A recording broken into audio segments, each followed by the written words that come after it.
নমস্কাৰ। পাকিস্তানৰ বিৰুদ্ধে এতিয়া প্ৰতিবন্ধকতা আৰোপ কৰিয়ে শান্ত থকা নাই ভাৰত। যুদ্ধৰ বাবে প্ৰয়োজনীয় প্ৰাথমিক কুচকাৱাজসমূহ কৰিবলৈ এতিয়া আৰম্ভ কৰিছে। যি সময়ত পাকিস্তানৰ প্ৰধানমন্ত্ৰীয়ে ৰাষ্ট্ৰীয় নিৰাপত্তা সমিতিৰ বৈঠক অনুষ্ঠিত কৰি দেশৰ নিৰাপত্তা পৰিস্থিতি পৰ্যালোচনা কৰাৰ লগতে সামৰিক বাহিনীক সষ্টম হৈ থাকিবলৈ নিৰ্দেশ দিছে, সেই সময়ত ভাৰতে এধাপ আগবাঢ়ি গৈ যুদ্ধৰ বাবে প্ৰয়োজনীয় এতিয়া ৰণচালি আৰম্ভ কৰিছে। যুদ্ধৰ প্ৰাথমিক আখৰা হিচাপে ভাৰতীয় বায়ু সেনাই আক্ৰমণ শীৰ্ষক এক কুচকাৱাজ চলায়।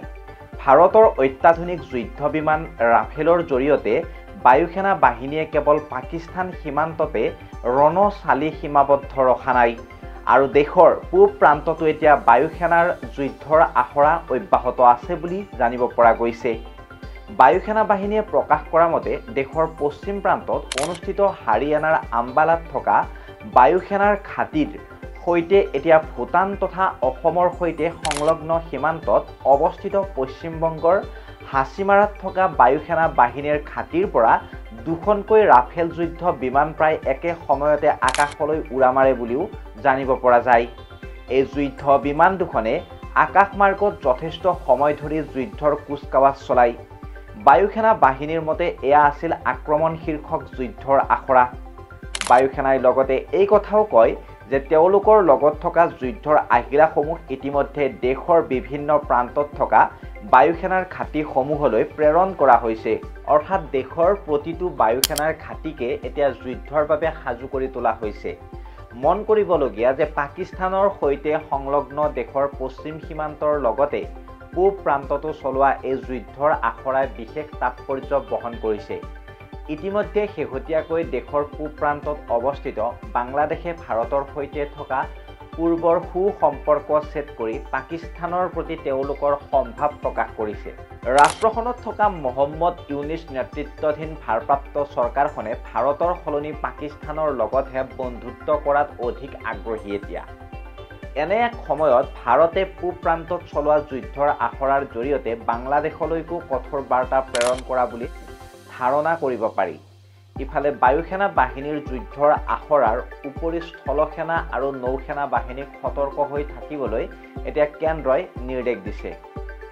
বিশেষকৈ মুম্বাইত হোৱা সন্ত্ৰাসবাদী আক্ৰমণৰ ঘটনাৰ পিছত বৰ্তমান পৰিস্থিতিত পুনৰ এনেধৰণৰ ঘটনা সংঘটিত হ'ব পাৰে বুলি আশংকা কৰিয়ে নৌসেনাক আগতীয়াকৈ সতৰ্ক কৰি দিয়া হৈছে।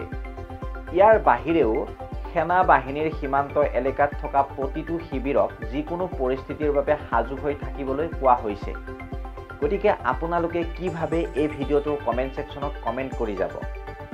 তাৰপিছত আপোনালোকক জনাই আছোঁ এনে পৰিস্থিতিত আপোনালোকৰ যি পৰ্যায় পাইছেগৈ যে যিকোনো সময়ত হ'ব পৰা যুদ্ধৰ বাবে ভাৰতীয় প্ৰতিৰক্ষা বাহিনী সম্পূৰ্ণ বৰ্তমান সময়ত সাজু হৈ আছে। লক্ষণীয়ভাৱে 2019 চনত জম্মু কাশ্মীৰৰ পুলৱামাত সন্ত্ৰাসবাদীয়ে CRPFৰ কনভয়ৰ ওপৰত চলোৱা আক্ৰমণৰ ঘটনাৰ পিছতো এতিয়া মিজোৰাম যুদ্ধ বিমানে এনেদৰে যুদ্ধ আখৰা চলাইছে। এইখিনিতে উল্লেখ কৰিব পাৰি যে পাকিস্তানেও পৰিস্থিতিৰ প্ৰতি লক্ষ্য ৰাখি সতৰ্কতা বৃদ্ধি কৰিছে।